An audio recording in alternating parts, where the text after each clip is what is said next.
Salve, salve, nação tricolor! Sejam todos bem-vindos a mais esse vídeo do Glória e Tradição. Aqui quem vos fala sou eu, FT Miranda, e hoje, galera, nós vamos falar de números. Sim, após esse começo espetacular de Campeonato Brasileiro do Fortaleza, a Fortaleza na terceira colocação, 12 jogos disputados, 24 pontos conquistados, já pode dizer que é um começo muito animador.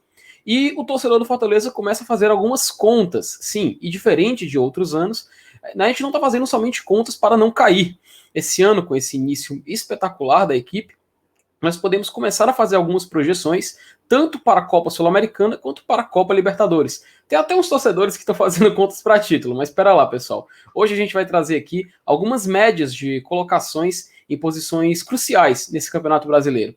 E espero que você vai... Eu tenho certeza que você vai gostar desse vídeo. Enfim, como de costume, depois da vinheta, vamos dar início a mais esse vídeo do Glória e Tradição.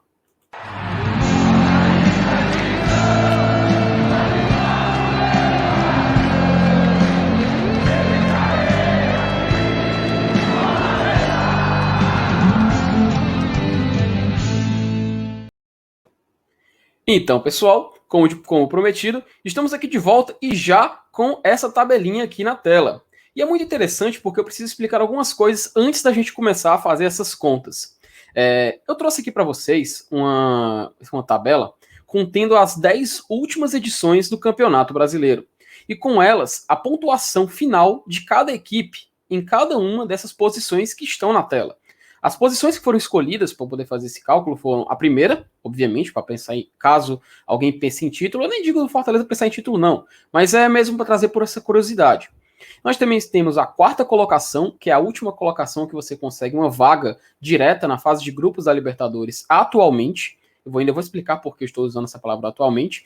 A sexta colocação, que é onde se encerra o G6, ou seja, a última fase para uma pré-Libertadores, que no caso seria uma segunda fase de Copa Libertadores, lembrando que o quarto colocado garante vaga na fase de grupos, e o sexto é uma vaga na segunda fase da Copa Libertadores, que é popularmente conhecida como pré-Libertadores. Então, eu deixei também selecionado a sétima, oitava e nona colocação, mesclado entre Copa Libertadores e Copa Sul-Americana.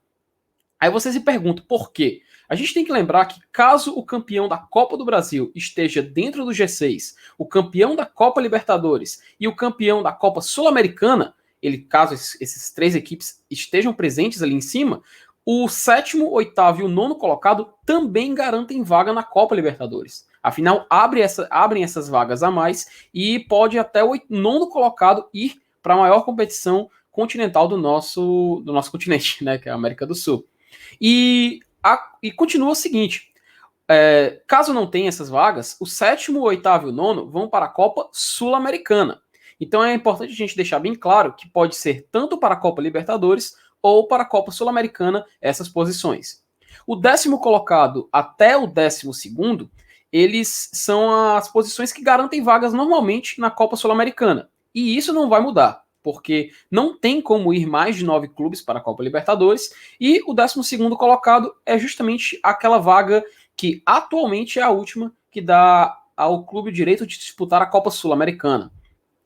Caso essas três equipes, caso a gente tenha o campeão da Copa do Brasil, Copa Libertadores e Copa Sul-Americana dentro do G12 do Campeonato Brasileiro, tanto o 13º quanto o 14º e o 15º garantem vaga na segunda maior competição continental. O 16º, no caso, seria a posição que o clube ficaria no limbo, que a gente pode dizer, né, que é onde ele nem vai disputar nenhum campeonato, mas também não vai cair para a Série B, que é justamente o que ocorre com o 17º colocado. É importante a gente trazer essas pontuações finais em cada colocação em todos esses anos, para a gente ter uma noção do momento que o Fortaleza vive atualmente. Eu vou dar um exemplo. O Fortaleza está na 12ª rodada do Campeonato Brasileiro, ou seja, ainda restam 26 rodadas para o fim do campeonato, e para a permanência, a gente pode fazer o seguinte cálculo. O 17º, nos últimos anos, a gente pode notar o seguinte, em 2011 foi rebaixado com 41 pontos, 17º colocado, em 2012 também com 41, em 2013 tem um asterisco, porque foi o ano daquela confusão judicial envolvendo o Fluminense, a Portuguesa, o Flamengo, e essas equipes foram punidas, tanto a Portuguesa quanto o Flamengo. E o Fluminense, que de origem seria o 17º, acabou subindo na tabela. E a Portuguesa se tornou essa equipe. Em 2014, a gente vê que teve uma pontuação muito baixa do 17º, 38 pontos. E assim em diante, 42, 43, 43 novamente, 40, 36, que foi aquele Cruzeiro, a gente lembra bem, e em 2020, que é o que a gente com certeza lembra, que foi o Vasco, né? Tanto que você vê o 16º com 41 pontos em 2020, ali é o Fortaleza. Continuando, o que a gente tem que fazer a conta aí? A conta que importa para não cair é o do 16º. Então, é a pontuação da equipe que se livrou. Se a gente for fazer esse cálculo, essa média, ela vai dar aproximadamente 42,7. Então, a pontuação aproximada seriam 43 pontos. Atualmente, para o Fortaleza atingir essa pontuação, essa média de posição de 16º e evitar uma queda, faltariam 6 vitórias e um empate. Lembrando que faltando 26 rodadas, ele só precisa vencer 6 jogos e empatar um para alcançar os 43 pontos. E como a gente pode ver pelo histórico, em somente 2 oportunidades não houve essa pontuação. As equipes fizeram 45, que foi em 2012 e 2016. Continuando, a gente vê que para a Copa Sul-Americana, isso podendo ir até o 15º, mas vamos contar até o 12º. Vamos excluir esse pensamento de que a equipe campeã da Copa do Brasil, campeã da Libertadores e campeã da Sula está no G12. Vamos excluir essa possibilidade agora. Então, se a gente ver o 12º, o Fortaleza ele teria que alcançar 49 pontos. A pontuação média, na realidade, é 48,7. Mas a gente arredondando esse número, né, para tornar um cálculo mais real, seriam 49 pontos. Então, para o Fortaleza, em tese, garantir vaga na Sul-Americana, ele teria de ganhar 8 jogos, 8 vitórias e 1 empate. Lembrando que o Fortaleza tem 24 pontos atualmente. Então, esses 24 pontos se tornarem 49, faltariam apenas 8 vitórias e 1 empate em 26 jogos. Aí o torcedor, que está mais empolgado, e também a classificação atual do Fortaleza. O Fortaleza atualmente é o 3º colocado da competição. Então a gente pode fazer agora o cálculo visando o G6, que é as vagas que com certeza dão à equipe o direito de disputar a Copa Libertadores. A pontuação média, se a gente for dar uma olhada, é de 58,9. Arredondando isso, então, dá 59 pontos. Então, para o Fortaleza, com sua pontuação atual, atingir esses 59 pontos, que de acordo com essa pontuação média dá vaga na Copa Sul-Americana, o Fortaleza precisaria de 11 vitórias e 2 empates. Lembrando de novo, é importante sempre lembrar esse detalhe. Faltam 26 rodadas. E para garantir vaga na Libertadores, ou então pelo menos praticamente garantir, faltariam 11 vitórias e 2 empates. Com isso, o Fortaleza chegaria a 59 pontos. E se a gente der uma olhada no histórico, aí as únicas equipes que precisaram fazer mais que isso para ir na Libertadores foram nos anos de 2014 e no ano de 2019. Até a gente lembra bastante em 2019 que, inclusive, se você prestar atenção, em 2019 o 9º colocado fez 53 pontos. O 9º colocado naquela oportunidade foi o Fortaleza, quando a gente até ficou a 3 pontos da Copa Libertadores. E você pode ver ali, que o 8º foi para a Copa da Libertadores com 56 pontos.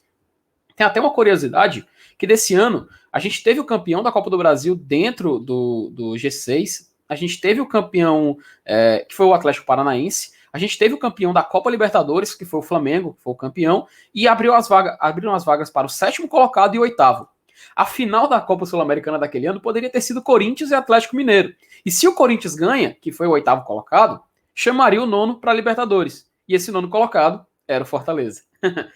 E aí a gente chega na pontuação. E se a gente quiser, pode fazer o cálculo também para o G4. Mas lembrando que Copa Libertadores é Copa Libertadores. Não importa se é na pré-Libertadores ou fase de grupos. Então, se o clube quer pelo menos focar numa pontuação que lhe garanta uma certeza de vaga, provavelmente é ali para os 59 pontos, restando novamente repetindo, 11 vitórias e 2 empates. E para ser campeão, é uma pontuação média de 77,8. Ou seja, se a gente arredondar, é 78 pontos.